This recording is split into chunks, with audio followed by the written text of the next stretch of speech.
warahmatullahi wabarakatuh. Perkenalkan, nama saya Ocha Priyani Putri, NIM 20622011063, kelas 4 SIP 1. Tujuan saya untuk membuat video ini adalah memenuhi nilai. Di sini saya akan menjelaskan materi bab 15, yaitu sekuritas dilusian dan laba per saham. Sekuritas dilutif dan skema kompensasi. Sekuritas dilutif merupakan surat berharga yang dapat dikonversikan menjadi saham biasa, sehingga pada saat dikonversikan akan mempengaruhi jumlah saham yang berbeda dan berdampak pada penurunan nilai laba per saham atau terdilusi. Skema kompensasi merupakan program kompensasi yang diberikan perusahaan kepada pihak-pihak yang terkait, baik karyawan maupun non-karyawan. Opsi saham merupakan kontrak yang diterbitkan oleh investor untuk dijual kepada investor lainnya, di mana kontrak tersebut memberikan opsi atau hak bagi penerimanya untuk menjual atau membeli saham perusahaan underlying stock yang menjadi dasar perdagangan opsi tersebut dalam jumlah dan pada harga yang telah ditetapkan sebelumnya tertentu, exercise price, serta berlaku dalam periode tertentu. Opsi saham memiliki dua jenis, yaitu opsi beli dan opsi jual. Waran saham merupakan opsi yang diberikan oleh perusahaan kepada pemilik waran untuk membeli saham dengan harga tertentu dan dalam waktu tertentu. Waran dikeluarkan oleh perusahaan penerbit saham, sedangkan opsi dikeluarkan oleh investor.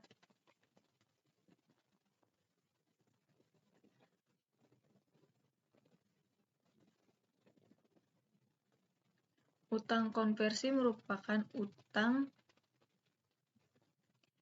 yang memberikan fitur opsi bagi pemegangnya untuk mengkonversikannya menjadi saham perusahaan selama atau pada tanggal tertentu setelah surat utang dikeluarkan, biasanya pada rasio pertukaran yang sudah ditentukan terlebih dahulu pada penerbitan obligasi tersebut.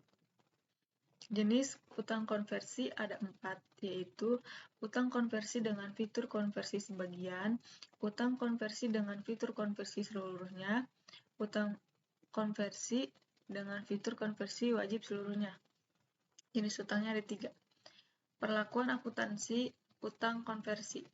Dalam mengakui dan mengukur utang konversi, perusahaan harus memisahkan nilai antara fitur utang dan fitur opsi konversi yang melekat pada obligasi tersebut. Pemisahan nilai ini dilakukan dengan membandingkan antara nilai sekuritas utang konversi, nilai dengan opsi konversi, dengan nilai utang sejenis dengan risiko yang sama. Selisih antara keduanya merupakan nilai dari opsi konversi yang diberikan oleh sekuritas utang tersebut.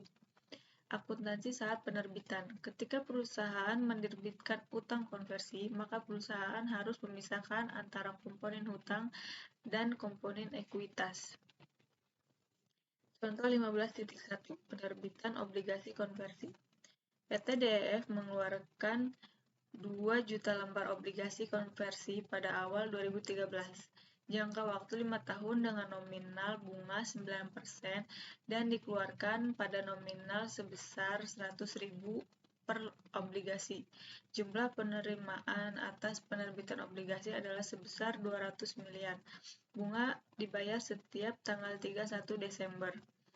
Setiap obligasi dapat dikonversi menjadi 200 lembar saham biasa dengan nominal Rp100. Tingkat bunga pasar obligasi non-konversi 11%.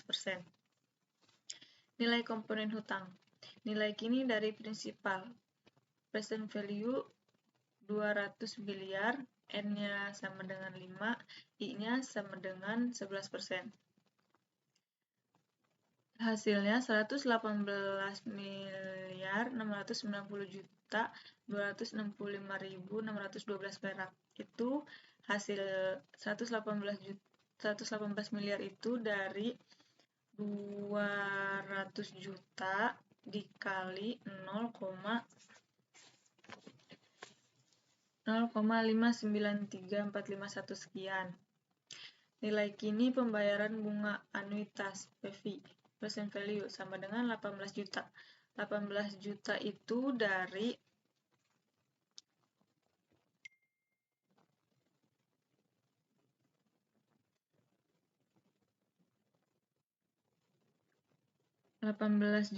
itu dari 200 miliar dikali 9%. 9%-nya dari nominal bunga. Hasilnya sama dengan 18 juta. N-nya sama dengan 5, I-nya sama dengan 11%. Totalnya jadi 18 miliar dikali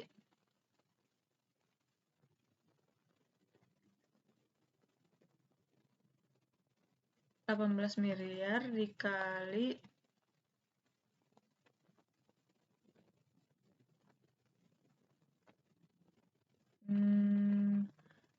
18 miliar dikali 3,6959, hasilnya 66 miliar 526 juta 146.319 perak. Nilai kini dari komponen utang yaitu 118 miliar 690 juta 265.612 rupiah dikurangi dengan nilai kini pembayaran 66 miliar 526 juta 146.319 perak. Hasilnya 100 ditambah nilai kini dari prinsipal ditambah dengan nilai kini dari pembayaran bunga. Jadi nilai kini dari komponen utangnya itu totalnya 185 miliar 216 juta 411.929 perak. Nilai wajar obligasi konversi pada tanggal penerbitan dikurangi nilai kini dari komponen utang. Nilai wajar dari komponen ekuitas pada tanggal penerbitan.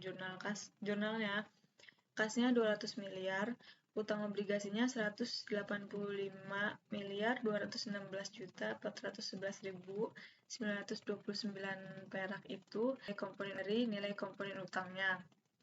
Premi saham ekuitas konversi itu sisa dari 200 miliar dikurangi 185 miliar, hasilnya 14 miliar 783 juta 588 miliar, hasilnya 14 miliar 783 juta 588.071 perak.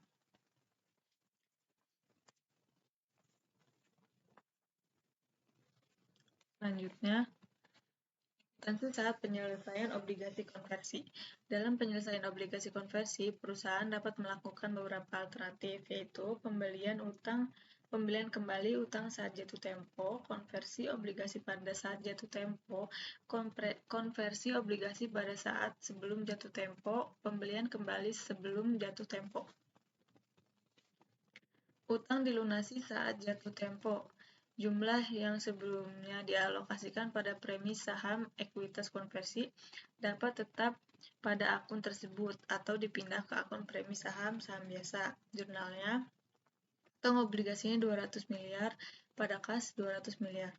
Konversi obligasi pada saat jatuh tempo. Apabila obligasi dikonversi pada saat jatuh tempo, asumsi dikonversi seluruhnya. Maka PT DEF jurnalnya premi saham ekuitas konversi 14 miliar 783 juta 588 perak 588.071 perak.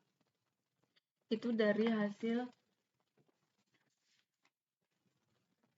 premi saham ekuitas konversi. Sebelumnya, utang obligasinya 200 miliar pada modal saham biasa 40 miliar. 40 miliar itu dari penambahan modal. Premi saham biasa itu sisa premi saham biasa itu dari sebelumnya. Dari yang sebelumnya 174 miliar 783 juta 588.071 perak. Jadi total semuanya itu balance hasilnya 214 miliar 783 juta 214 miliar 783.588.071 perak. Konversi obligasi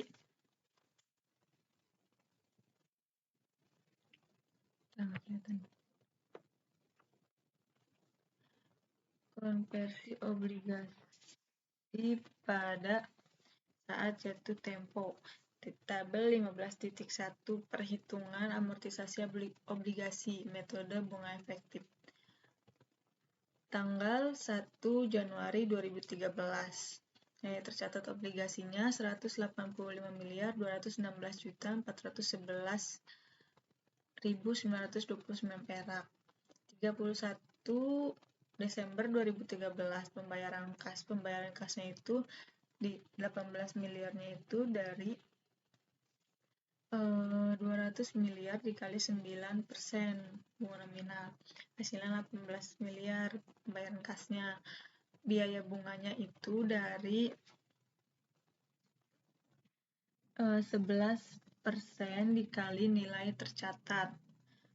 Jadi 11% dikali 185.216.411.929 di hasilnya 20.373.805.312 perak. Amortisasi diskonnya itu dari 18 juta dikurangi biaya bunga, hasilnya 2.373.805.312 perak.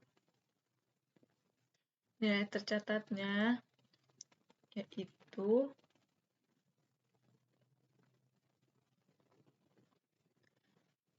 dari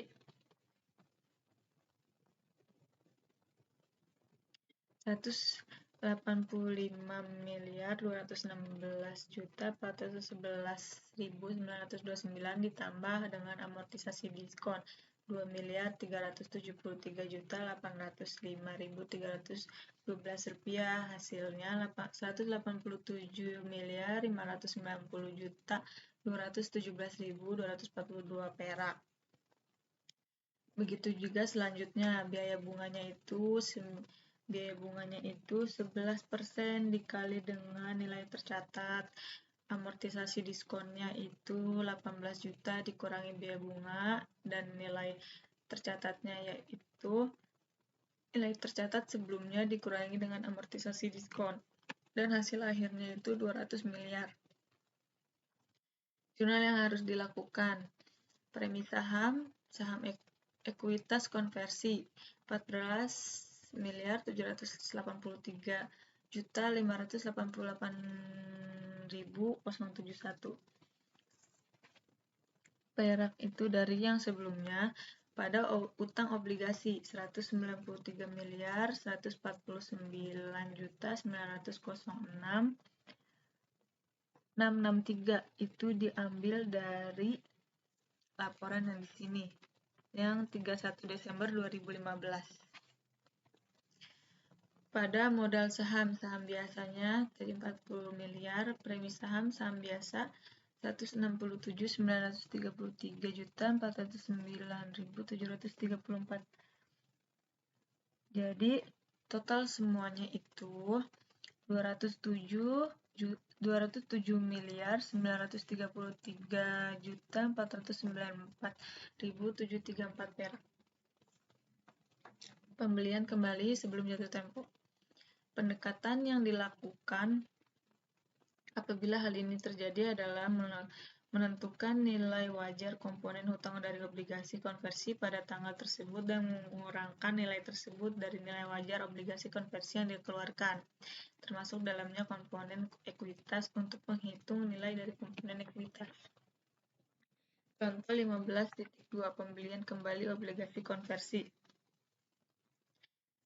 PT DEF sebagai ilustrasi, PT DEF pada tanggal 31 Desember 2015 melakukan pembelian PT DF tanggal 31 Desember melakukan pembelian kembali obligasi konversinya. PT DF tidak melakukan konversi dari pemegang obligasi. Nilai wajar dari obligasi tersebut berdasarkan harga pasar tanggal 31 Desember 2015 adalah 197 miliar rupiah. Nilai wajar komponen utangnya 195 miliar rupiah. Berdasarkan perhitungan masa kini obligasi perusahaan sejenis yang tidak memiliki fitur konversi dan jangka waktu 2 tahun. Yang dilakukan untuk menentukan keuntungan dan kerugian atas komponen hutang yaitu nilai kini dari komponen hutang per 31 Desember 2015 itu 195 miliar. Dari soal nilai tercatat dari komponen hutang per 31 Desembernya itu diambil dari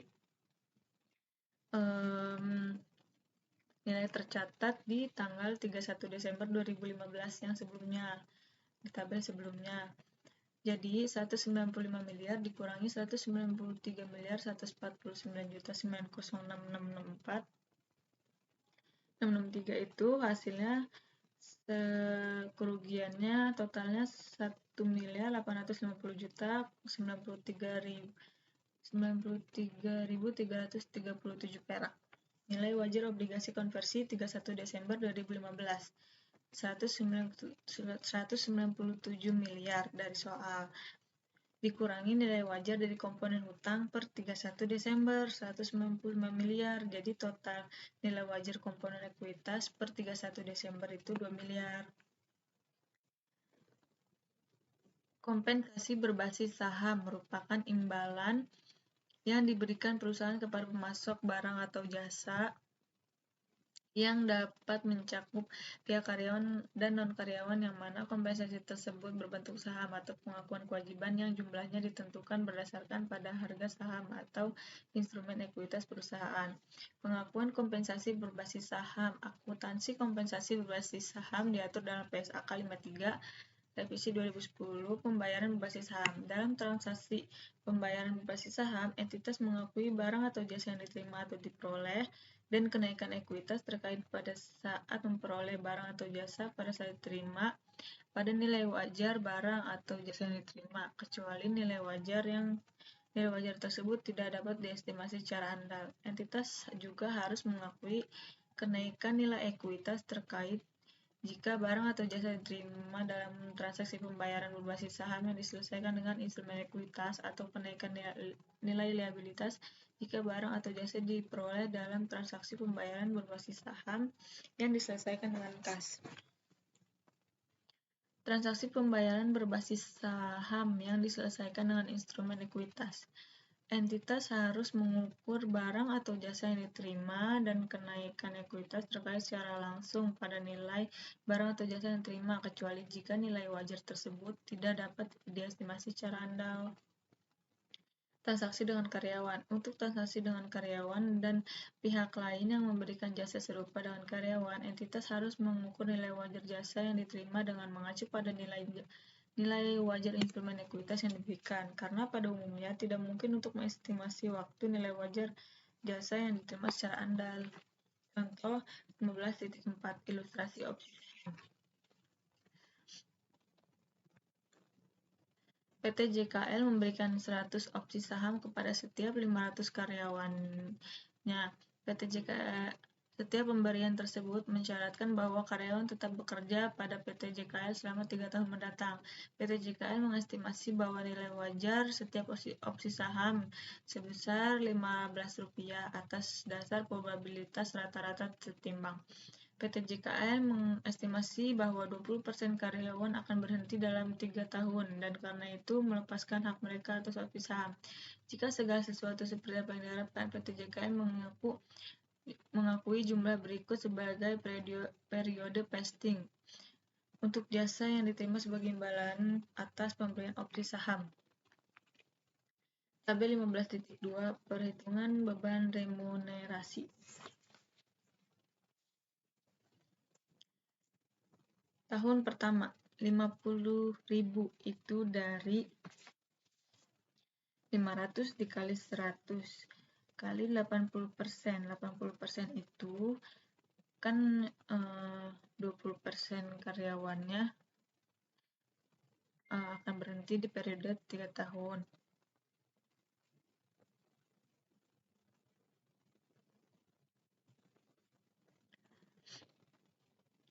Jadi 100% dikurangi 20% itu 80%, dikali Rp15 kali 1 tahun dalam jangka waktu 3 tahun. Hasilnya 200.000, beban remunerasinya kumulatifnya 200.000. 50.000 opsi dikali 80% dikali Rp15 dikali, ini karena ini tahun kedua, jadi 2/3 dikurang 200.000. 200.000-nya itu dari beban remunerasi kumulatif. Totalnya 400.000. 50.000 opsi dikali 80% dikali Rp15 dikali 3/3 dikurang 400.000, hasilnya 600.000.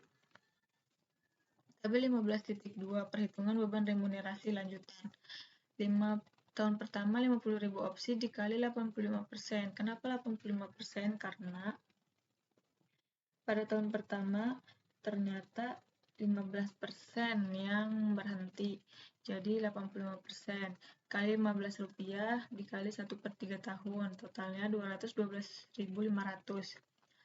Beban remunerasi kumulatifnya 212.500. Tahun kedua 50.000 dikali 88%. Kenapa 88%? Karena di tahun kedua yang berhenti itu 12%, jadinya 88%. Dikali Rp15 dikali 2/3 tahun dikurangi dengan beban kumulatif yaitu 212.500, totalnya 227.500. Beban remunerasi kumulatifnya itu 212.500 ditambah 227.500, totalnya 440.000. Tahun ketiganya 44.300, itu dari periode 3 tahun yang jumlahnya 44.300 dikali Rp15 dikali 3/3 tahun, diambil 440.000 beban kumulatif, totalnya 224.500. Beban remunerasi kumulatifnya 440.000 ditambah 224.500, hasilnya 664.500.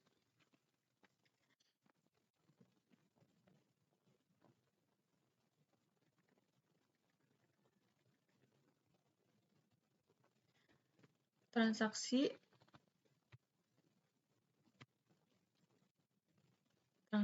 dengan pihak selain karyawan. Untuk transaksi dengan pihak selain karyawan dan pihak lain yang memberikan jasa serupa karyawan yang diukur dengan mengacu pada nilai wajar instrumen ekuitas yang diberikan. Pernyataan ini termasuk anggapan bahwa nilai wajar barang atau jasa diterima dapat diestimasi dengan andal. Transaksi berbasis saham yang diselesaikan dengan menggunakan kas.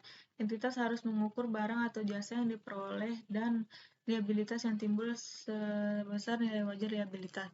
Entitas harus mengukur kembali nilai wajar liabilitas pada saat akhir periode pelaporan dan pada tanggal penyelesaian sampai dengan liabilitas tersebut diselesaikan.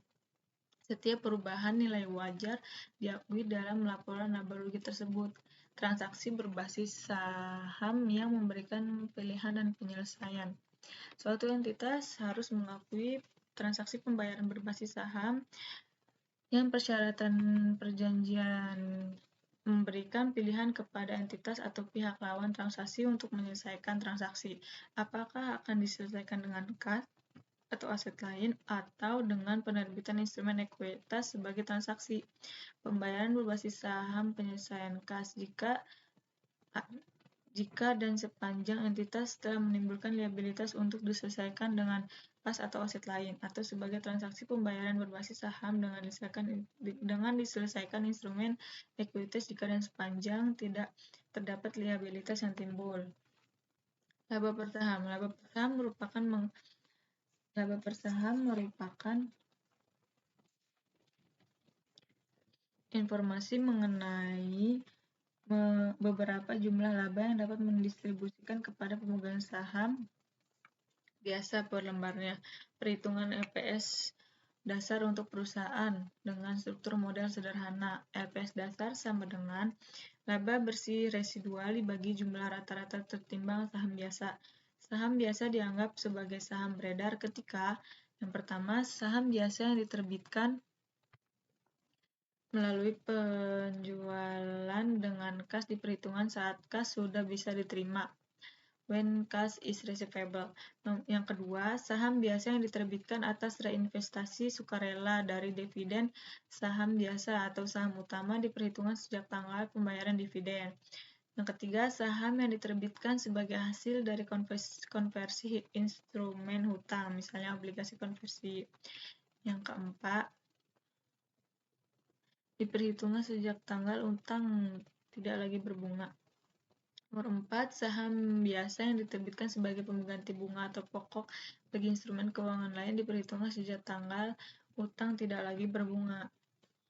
Yang kelima, saham biasa yang diterbitkan dalam rangka penyelesaian utang atau settlement perusahaan diperhitungkan sejak tanggal penyelesaian tersebut. Saham biasa yang diterbitkan sebagai pembayaran atas perolehan aset bukan kas diperhitungkan sejak tanggal perolehan tersebut diakui.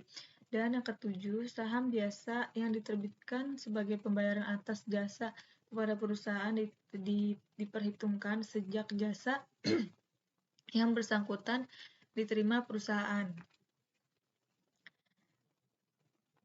PT STU sebagai ilustrasi, PT STU menghasilkan laba tahun berjalan dari operasi yang dilanjutkan sebesar 580 juta dan terdapat keuntungan tahun berjalan dari operasi yang dihentikan sebesar 240 juta setelah dikurangi pajak. Selama periode berjalan, perusahaan mengumumkan dividen untuk pemegang saham preferen sebesar 100.000 per lembar untuk 100.000 lembar saham preferen yang beredar. Tabel 15.3 perubahan jumlah saham. Tanggal 1 Januari saldo awalnya kan 180.000. 1 Mei menarik kembali 30.000 lembar saham biasa. Kurang 30.000, 180 dikurang 30 itu hasilnya 150.000. 1 Juli penambahan 300.000 lembar saham biasa karena pecahan saham 300.000. 150.000 ditambah 300.000 hasilnya 450.000. 1 November menerbitkan 50.000 lembar saham biasa untuk memperoleh kas. 450.000 tambah 50.000 saldo akhir per 1 Desember itu 500.000. Berdasarkan informasi di atas, maka perhitungan jumlah rata-rata tertimbang saham sebagai berikut. Tabel 15.4 perhitungan jumlah rata-rata tertimbang saham. Tanggal 1 Januari sampai 1 Mei itu jumlah saham beredarnya 180.000, penyajian kembalinya 3. Faktor pembobot itu dari Februari ke Mei itu 4 bulan per 12. Jumlah rata-rata tertimbangnya 180.000. 1 Mei ke 1 Juli jumlahnya 150.000. Penyajian kembalinya 3. Faktor pembobotnya itu 2 bulan per 12. Totalnya 75.000. Itu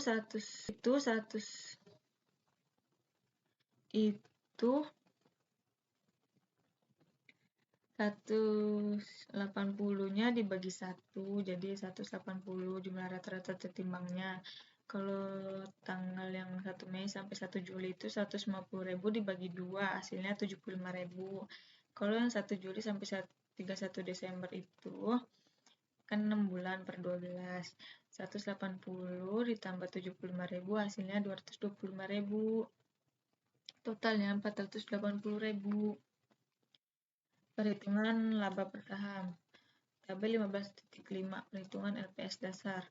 Laba tahun berjalan dari operasi yang dilanjutkan tersedia untuk pemegang saham 580 juta itu dari soal dikurangi dengan 100 juta.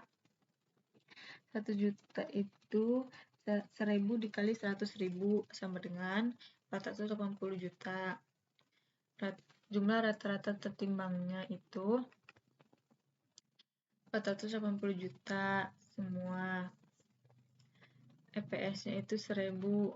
1000 itu 480 juta dibagi sama 480 juta dibagi 480 juta, hasilnya 1000. 1. Keuntungan tahun berjalan dari operasi yang dihentikan 240 juta. Itu 240 juta itu dari soal. Jumlah rata-rata tertimbangnya 480 juta. Terus EPS itu 1000 itu 500. 500 itu dari 1000 dibagi 2. Laba tersedia untuk memegang saham. Jadi 480 ditambah 240 juta. Labanya totalnya 720 juta. EPS-nya itu 1000 ditambah 500, jadinya 1500. Itu 500 itu dari 1000 dibagi 2, hasilnya 500. Itu keuntungannya dari soal yang 240 juta. Perhitungan LPS. Perhitungan LPS di Lucian untuk perubahan perusahaan dengan struktur model kompleks. LPS dasar digunakan sebagai informasi laba yang akan diperoleh oleh pemegang saham per lembar saham dimilikinya. Dalam perhitungan LPS di Lucian, laba residual dan jumlah rata-rata tertimbang saham bisa beredar harus disesuaikan dengan memperhitungkan dampak dari semua efek berpotensi saham biasa yang dilutif. LPS sama dengan laba bersih residual dibagi jumlah rata-rata tertimbang saham biasa atau penyesuaian atas efek berpotensi saham biasa yang dilutif. Perhitungan LPS di Lucian menyesuaikan LPS dengan efek berpotensi saham biasa yang bersifat dilutif. Efek tersebut seolah-olah dikonversikan menjadi sekuritas saham sehingga mempengaruhi perhitungan LPS. Beberapa efek berpotensi saham biasa yang bersifat dilutif adalah sebagai berikut. Yang pertama, OPSO, waran, instrumen keuangan sejenis. Yang kedua, instrumen yang dapat dikonversikan. Yang ketiga, saham yang dapat ditempatkan secara kontingen, yaitu A, sebagaimana perhitungan LPS dasar, B, jika kondisinya tidak terpenuhi. Yang keempat, kontrak yang dapat diselesaikan dengan saham biasa atau kas, yaitu ketika entitas telah menerbitkan sebuah kontrak yang dapat diselesaikan dalam bentuk saham biasa atau kas beredar pas berdasarkan pilihan entitas. Yang B, untuk kontrak yang dapat diselesaikan dalam bentuk saham biasa ataupun kas berdasarkan pilihan pemegang kontrak. Yang kelima, opsi yang dibeli. Yang keenam, opsi jual yang diterbitkan, written put options, yaitu A, kontrak yang mengharuskan entitas untuk membeli kembali sahamnya sendiri. B, jika kontrak-kontrak ini dalam kondisi in the money selama periode tersebut, yaitu ketika harga pelaksanaan atau harga penyelesaian di atas rata-rata harga pasar selama periode tersebut, maka dampak dilutif potensial terhadap laba per saham dihitung sebagai berikut. Dalam melakukan perhitungan LPS di Lucian, perlu dilakukan penyesuaian atas LPS di Lucian. Penyesuaian tersebut dilakukan dengan melakukan penyesuaian terhadap laba residual setelah pajak dan penyesuaian terhadap jumlah rata-rata tertimbang saham biasa beredar. Yang pertama, penyesuaian terhadap laba residual setelah pajak. Penyesuaiannya sebagai berikut. A, setiap dividen dari efek berpotensi saham yang biasanya bersifat dilutif. B, bunga dari efek berpotensi saham biasa yang dilutif yang diakui pada periode bersangkutan. C, perubahan pendapatan atau beban yang timbul dari konversi efek berpotensi saham biasa yang sifatnya dilutif. Yang kedua, penyesuaian terhadap jumlah rata-rata tertimbang saham biasa beredar. Penyesuaian jumlah terhadap Jumlah rata-rata tertimbang saham biasa beredar dilakukan dengan menambah jumlah rata-rata tertimbang dengan jumlah rata-rata tertimbang saham yang akan diterbitkan dengan asumsi semua efek berpotensi saham biasa dikonversikan menjadi saham biasa. Contoh 15.5 perhitungan jumlah saham beredar. Sebagai ilustrasi, misalkan PT DEF memiliki 1.500 opsi beredar dengan harga pelaksanaan Rp300.000 dan harga wajar saham yang akan diterbitkan adalah Rp500.000. Berapa asumsi penambahan jumlah saham yang beredar? Yaitu penambahan jumlah saham yang beredar sama dengan harga wajar dikurangi harga opsi dibagi harga wajar dikali jumlah lembar opsi, yaitu sama dengan 500.000 dikurangi 300.000 dibagi 500.000 dikali 1.500 opsi. Hasilnya 600 lembar saham biasa. Antidilutif adalah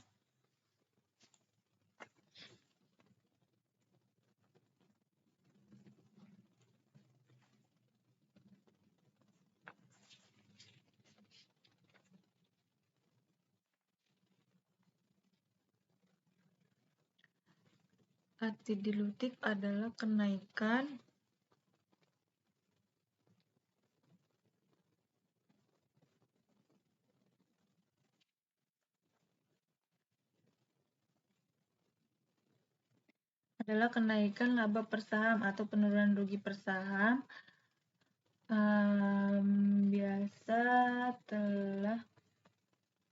Antidilutif adalah kenaikan laba per saham atau penurunan rugi per saham sebagai akibat dari adanya asumsi bahwa instrumen yang dapat dikonversikan convertible instrument telah dikonversi, opsi atau waran telah dilaksanakan, atau saham biasa yang telah ditempatkan berdasarkan pemenuhan syarat tertentu. Contohnya 15.6 ilustrasi LPS dilusian. 1. Sebagai contoh, PT GHI memiliki beberapa informasi berikut. 1. Laba operasi yang dilanjutkan yang dapat diatribusikan kepada entitas induk sebesar 16.400.000. Yang kedua, dividen saham preferennya 6.400.000. Yang ketiga, rugi dari operasi yang tidak dilanjutkan yang dapat diatribusikan kepada entitas induk sebesar 4 juta. Yang keempat, berdasarkan informasi di atas, maka laba dari operasi yang dilanjutkan yang dapat diatribusikan kepada pemegang saham biasa entitas induk sebesar 10 juta dan laba yang dapat diatribusikan kepada pemegang saham biasa entitas induk adalah sebesar 6 juta. Yang kelima, saham biasa beredar 2 juta rupiah per lembar. Harga rata-rata saham biasa sepanjang tahun adalah Rp75. Berdasarkan informasi di atas, maka LPS dasar PT GAI adalah sebesar Rp3. Rp3 itu dapat dari 12.400.000 dikurangi dengan 6.400.000 bagi dengan 2 juta. PT GAI memiliki beberapa efek berpotensi saham biasa sebagai berikut. Yang pertama, opsi 100.000 lembar dengan harga pelaksanaan sebesar Rp60. Yang kedua, saham preferen yang dapat dikonversikan 800.000 saham dengan nilai par sebesar Rp100 yang berhak atas dividen kumulatif sebesar Rp8 per saham. Setiap saham preferen dapat dikonversi menjadi 2 saham biasa. Obligasi konversi dengan bunga 5%, nilai nominal sebesar Rp100 juta. Setiap obligasi sebesar Rp1.000 dapat dikonversi menjadi 20.000 saham biasa. Tidak ada amortisasi premium atau diskon yang mempengaruhi penetapan beban bunga. Tarif pajaknya 40%. Untuk menghitung LPS dilusian adalah: yang pertama, untuk setiap efek berpotensi saham biasa, tentukan efek per lembar dengan mengasumsikan efek tersebut dikonversi atau dilaksanakan untuk opsi. Yang kedua, peningkatan hasil perhitungan pada nomor 1 di atas dengan mengurutkan efek yang paling kecil hingga yang terbesar efeknya terhadap LPS. Yang ketiga, dimulai dari LPS dasar. Hitung kembali LPS dengan menambah dampak LPS inkremental yang terkecil dari langkah kedua. Apabila hasil kalkulasi berikutnya untuk efek kecil selanjutnya, hingga semua efek yang dimiliki diperhitungkan dalam LPS dilusian. Apabila terdapat efek yang memberikan dampak inkremental yang meningkatkan nilai LPS, maka efek tersebut tidak diperhitungkan dalam perhitungan LPS delusian. Tabel 15.6. Peningkatan laba dapat diatribusikan kepada pemegang saham biasa atau pengonversian efek berpotensi saham biasa. Peningkatan labanya 0. Opsi peningkatan laba, penambahan saham yang diterbitkan tanpa imbalan 100.000 dikali 75 perak dikurang 60 rupiah dibagi 75 rupiah. Peningkatan jumlah saham biasa itu 20.000 itu hasil dari 100.000 dikali 75 rupiah dikurang 65 rupiah dibagi 75 rupiah, hasilnya 20.000. Laba per saham inkrementalnya 0. Saham preferen yang dapat dikonversi, peningkatan labanya itu 6.400.000 itu dari 800.000 dikali 100 dikali 0,08, hasilnya 6.400.000. Peningkatan jumlah saham lembar biasanya 1.600.000 itu dari 800.000 dikali 2, hasilnya 1.600.000.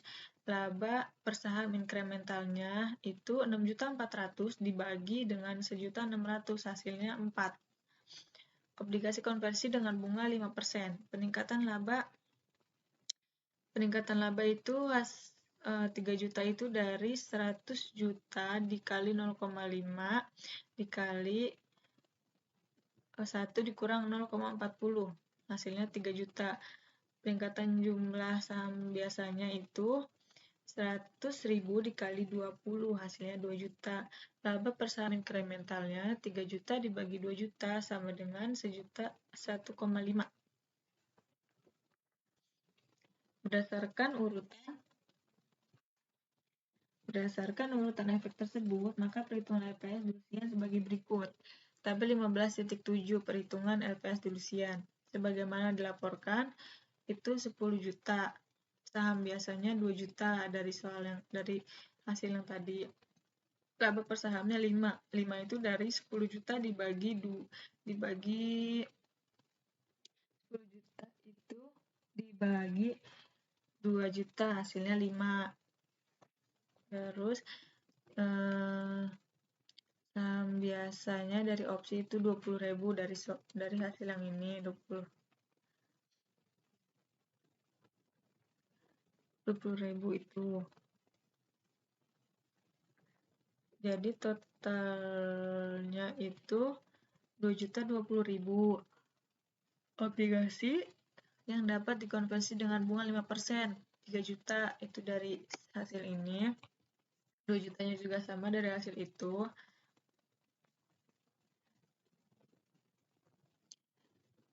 Jadi 10 juta ditambah 3 juta hasilnya 13 juta. 2 juta 20.000 ditambah 2 juta hasilnya 4 juta 20.000. Itu per sahamnya 3,23 itu dari 13 juta dibagi 4 juta 20.000, hasilnya 3,23. Begitu pula yang 4,95 itu 10 juta dibagi 2 juta 20.000, hasilnya 4,95. Terus saham preferen yang dapat dikonversikan 6.400.000 sama 1.600.000. Totalnya 13 juta ditambah 6.400.000 itu 19.400.000. Dan 4.020.000 tambah 1.600.000 itu hasilnya 5.620.000. 3,45 itu dari 19.400.000 dibagi dengan 5.620.000, hasilnya 3,45. Penyajian perbandingan LPS dasar dan LPS delusian adalah laba dari operasi yang dilanjutkan dapat didistribusikan kepada pemegang saham. LPS dasarnya 5 itu dari 5 juta itu dari 2 juta tambah 3 juta. Rugi operasi tidak dilanjutkan yang dapat diatribusikan kepada pemegang saham biasa entitas induk. 2 juta itu dari 4 juta dibagi 2 juta, hasilnya 2 juta. Nah, terus laba yang dapat diatribusikan kepada pemegang saham biasa entitas induk 3 juta. 3 juta itu dari 6 juta dibagi 2 juta. Nah, laba dasar laba dari operasi itu 5 juta itu dari 3 juta tambah 5 juta. Laba dilusian. Laba dilusian itu rugi dari operasi tidak dilanjutkan yang dapat diatribusikan kepada pemegang saham laba biasa entitas induk 0,99 itu dari 4 juta dibagi 4 juta 20. Laba yang dapat diatribusikan kepada pemegang saham biasa entitas induk 2 juta 2,24 itu dari 6 juta ditambah 3 juta dibagi 4 juta 20. Jadi total LPS jadi laba dari operasinya LPS di Lusian itu 3,23. 3,23 itu dari 0,99 ditambah 2,24 penyajian dan pengungkapan.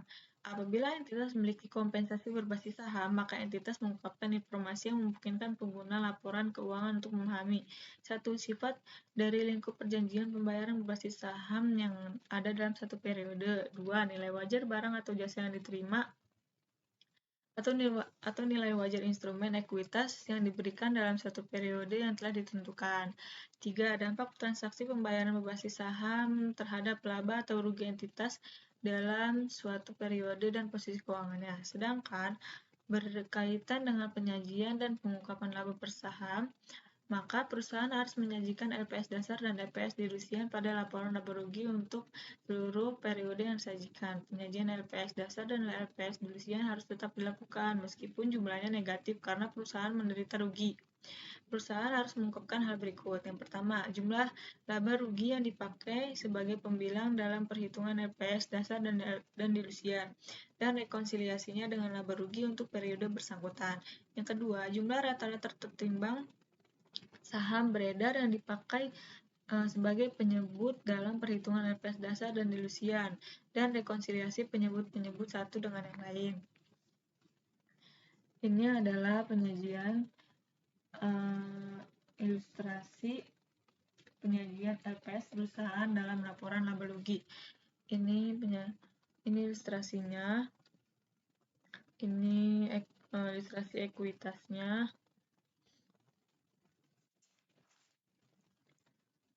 Terus yang ini pengungkapannya.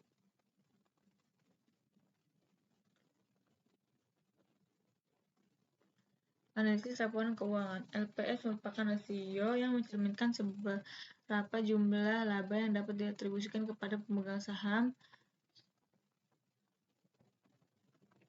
per lembarnya. Semakin besar LPS menunjukkan semakin besar jumlah laba yang akan didapat oleh pemegang saham biasa untuk setiap lembar sahamnya. Dalam menganalisa nilai LPS, pembaca laporan keuangan harus memperhatikan paling tidak dua hal, yaitu kualitas dan LPS dan tren dari LPS.